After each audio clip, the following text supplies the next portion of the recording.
There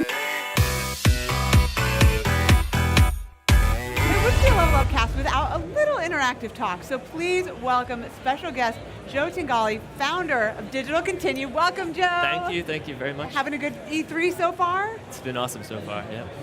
Nice, and welcome, of course, to the stage floor. We're going to be talking about Next Up Hero here, actually, and I guess let's set the stage here a little bit literally, kind of what is Next Up Hero, and what are we going to be showing off today? So Next Up Hero is like a twin-stick brawler with a unique hook that every time you die, your character stays there and the next person to play kind of brings it back, and this continues on for, dozens, hundreds of times. So you have this big army of, like other people actually following you around. The ghosts of your ancestors. All right, I like that. Now I have to ask, where did that inspiration come from? Because this is your first original title as a studio, right? It is, yeah. So inspiration came from wanting to do a game where everyone sort of played together, but not exactly at the same time. So sort of like people as currency. In this game, the people you bring back, they don't just follow you. You can actually use them and sort of consume them to summon these ancients, which is how you beat some of the harder content. Right. That's awesome. Well, go ahead and we'll kick off the demo here. Okay. Kind of walk us through it a little bit, and we're going to make it hard mode and ask you questions while you're trying to also play and show off the game. I'll do my best. Now, before we jumped into this, you and I were talking just a little bit about your history and stuff, and you did some work on Scribblenauts back in the day. I did. I was one of the founders of Fifth Cell. Really? Oh man, I love Scribblenauts. Yeah, right. I was like, that's so cool. So excited to get to talk to you. Yeah. I played it on the 3DS and in an airplane. I remember that. It was nice. It's an amazing game. So E3 is always a special show to me because that's where we unveiled Scribblenauts, and we had a crazy reception. People coming to the booth is magical. Now, it's been less than a year since you announced Next Up Hero at RTX last year. Correct. So how has that journey been? Well, I think whenever you're making an original game, it's hard. You start from essentially nothing. Like nobody knows about it. Even you, when you're making it, the game changes a lot. But it's been a great experience. We have an amazing team in NYC. Everybody's super passionate about the project. That's great. Speaking of the game and changing a lot, let's jump in here. Now, you were telling me that there's a couple little Easter eggs that people might notice, might recognize. What? Should we jump in? Yeah. Do you see this? There it is. You only get a 2-second. So for the kids at home who might not recognize this, you want to tell them a little bit about what we're seeing, the most recognizable character in PC game history. People can infer from it. That's okay. Yeah. But we are in a character selection screen here, so kind of walk us through. It looks like they have stats, slice. I see perks and. We do. So every character. This is a prestige version of a character, which you unlock. Every character has a regular version, prestige version, bunch of skins. These are their special abilities. Every character plays pretty differently. We have melee. We have sort of a rogue assassin. We have a heavy. This is one of my favorite characters. It's kind of like an engineer, and he has. And that's how you customize even the color of it too. Yeah. Nice. And then you have right here basically kind of the worlds you can load into. Yeah, and so inside of these are all player-created. We call them ventures, and so these are all started by real players, and you can customize the length, customize the difficulty, the biome. Pretty much anything. We have normal, easy, hard. Insane. You can't actually create an insane venture.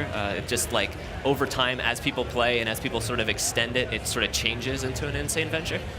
So there's a bit as it slowly gets added to and piles on, basically. Yeah. And so all right, like adding additions to a house, more and more rooms. Yeah. You can actually choose. There's bosses at the end of a set of levels, and instead of killing the boss, you can actually choose to sort of incapacitate the boss, which extends the venture. And so the longer the ventures go on, the better the rewards are. And so you can have a community. We've had so far hundreds and hundreds and hundreds of different levels within the venture, just because the community itself is sort of pushing it. I like the idea that the community can kind of push the game forward organically. So you guys have developed it, you put it out there, but then as they're playing it, the difficulty can ramp up, the content can change and kind of adapt. Yeah, and we want ownership, sort of player ownership of these ventures. You can see here, we call the people echoes. That's pretty much like a dead player. And so this one, there's been 81 people have died in there so far. Basically, you advance yourself, but the community itself can also unlock checkpoints. And so this one is up to level 30 out of 80. This one is only up to level 2, so it's only two people have died in it. So Now you're calling out people dying in these. Like, what would be the advantage to dying? Now, usually there's not an advantage to dying in a usually game. in video games, like dying is the last thing you want to have It's rip, happen. it's GG. Yeah. But in this game, not quite.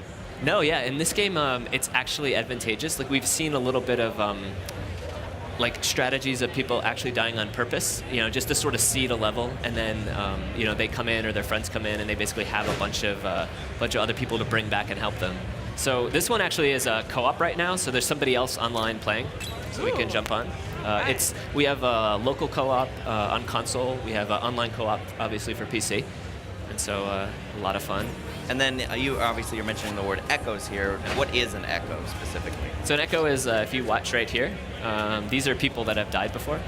And so you can bring them back. They follow you around. As I accumulate them on the left side or the right side, you'll see ancients, and those basically will buff me. Like this one attack buff, this one defense, this one gives me more health. This one's just like a summon. So as I consumed it. Oh wow! So you just summon that right there, basically. Yeah. And this one, he can throw down decoys, as you can see, like right over there. And it'll aggro them towards that? And it'll aggro them toward the decoys. Now, when you burn that power-up, does that echo then disappear? The echoes that follow you, you consume them, yeah. So you kind of have to be careful in how you spend them. I like that. Consumable echoes. I love that you consume the death of your friends. It's like the plasma, like. Yeah. But they stay around for the next person, so basically echoes are always where that player died in the first place. Now, is it necessary to rely on the Echo community specifically when trying to battle these? In the harder levels, yeah. You can get by without them, but as you get deeper and deeper into these ventures, there's no health regeneration. Well, there is through Mixer, but other than using the Mixer Interactive, there's no health regeneration. So you have to be, every time you get hit, it's, one step closer to death. And that's definitely something we're going to talk about. Before we talk too much about the Mixer Interactive, though, what are the various roles in the game? So he's an engineer character. We have engineer, we have melee, we have typical ranged, we have a couple sort of interesting characters that sort of fit the theme of our universe. We have one character has a drum, and so her special attack like sucks in the enemies, and she sort of punts them out like a rhythm minigame, I guess. Oh, wow. I want to see that. A rhythm minigame, I like that. Yeah. And you can see in the corner it says who's up next, and so if they choose, they can join me, play co-op, or they can basically just watch me. Okay, so they can also spectate with you. Yep, they can also spectate. Yep. And so now, obviously, falling down there, but now you are going to be there. Yeah, I'm gonna. Somebody else is an echo. Yeah, and so the next person, when they join in, they'll be able to bring me back right there. So even when you're not exactly playing co-op, it still feels like co-op to There we go. Yeah. I like that. Really Passive cool. co-op. You're at work, you already died 30 times, but you're still helping your friends out. Maybe 15 times, like. The ultimate co-op. Yeah. Okay, so what is the champion trial? We've heard of the champion trial. Cool. I can go to it. We got to reset it, and then I can go to it. Okay, Yeah, great. absolutely. Yeah, we'll jump jump right there. there. I'd love Yeah, to show that perfect. off. And basically after this, it looks like an ending screen. It's kind of giving you what you've earned. Through the level there, is there an end? Like, do you get to the end, or are you grinding there, taking waves of enemies? So it's essentially endless. Okay. So you can go on for as long as you can survive.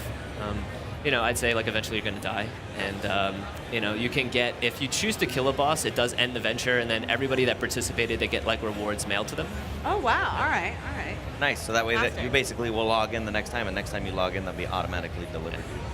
That's awesome. I like that. And I think we saw on the loading screen, there are some opportunities for customization of play. What does that look like? So we have equipment slots. We have enemy abilities. Like every time you kill an enemy, it drops a token, which you can basically use to unlock that enemy's ability. And so it provides a lot of customization, and the equipment sort of provides like an extra boost. We also have like a dungeon creator. Dungeon creator, basically you create your own, and it goes up available for it's available for the community, and there's a reward. It tells you kind of what the reward is going to be, and then if nobody beats your dungeon, you get that reward.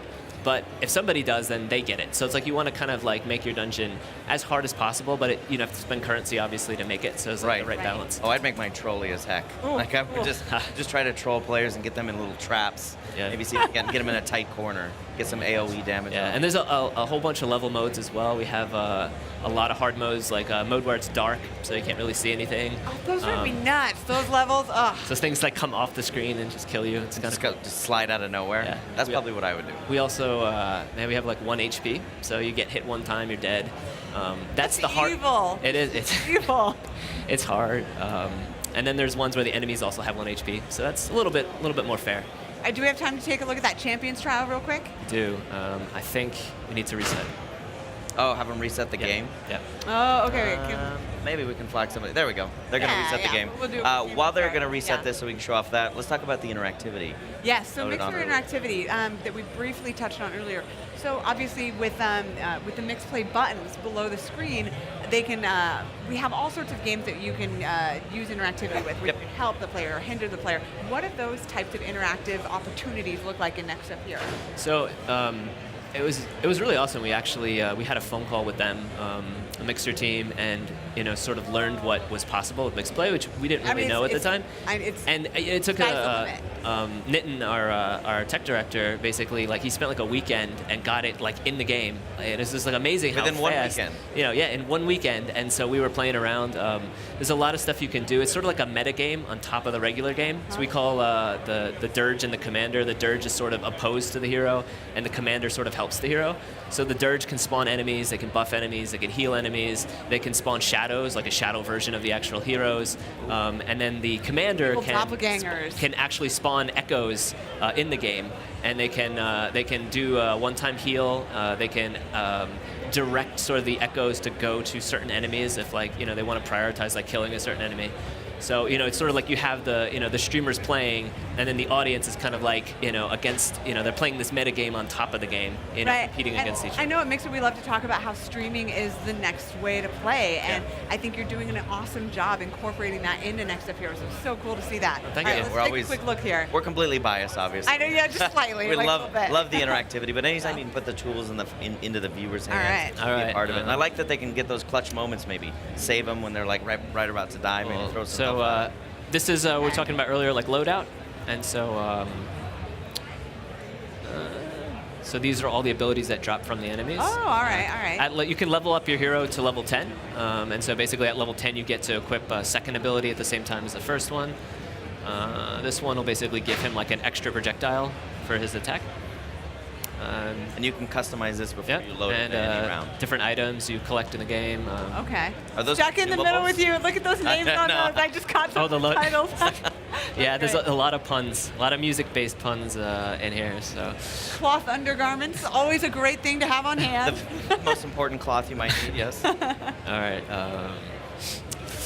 And then we see that Champions trial now. It looks like it's locked. It is locked because I'm not account level 13. But what can people expect when they jump into it? What kind of thing So does Champions that Trial is actually our only handcrafted content. So the rest of the game is all player created. The Champions Trial is handcrafted. It's meant to be really hard, throw a lot at you. Hundreds and hundreds of enemies per level. Again, you can't heal, so it's really difficult. Oh, wow. And can you do that? Is that solo, or can you play with friends with that? You can still do co-op. So, and you're probably going to want to. It sounds like it. If you literally said hundreds. Yeah. Sounds like something we should put on LFG one of these days. I know. We play games constantly. We have an LFG show where we can try out new things and interactive, and so this would absolutely be one of those. Here's we have a speedrun mode, basically top times. We create a level, and then the whole community basically goes through it one at a time, so you can get the fastest speed. We call out players' sections on this page. So these are just random, people have created these. We call them out, and then just leaderboards. How many kills, how much prestige, which is our currency. You've got. Always a big fan of the leaderboard grind. Now, before we let you go, because we know you have a busy E3, is there anything else you want to share about Next Up Hero with the fans at home? Just it's coming out the end of June. Super excited to see people. These types of games. Love to watch people stream them. Love to watch people, participate. We see everybody that plays inside the venture themselves, which is really cool. That's awesome. And what platforms is it coming out on? Oh, PS4, Xbox One, Switch, PC, Mac, so all of them. Steam. Twitch, Prime, everything but a pretty potato. Much everything but the PlayStation. I respect the Skyrim launch model. gosh. Okay. Thank you so much for coming to our stage, Joe. It's so exciting to get to hear about this game, and it's coming out so soon. Make sure you guys check it out. That's right. And next up, let's visit the heroes of our own hearts here over at the Mixer booth in the Hype Zone. So we're going to go check it out right now.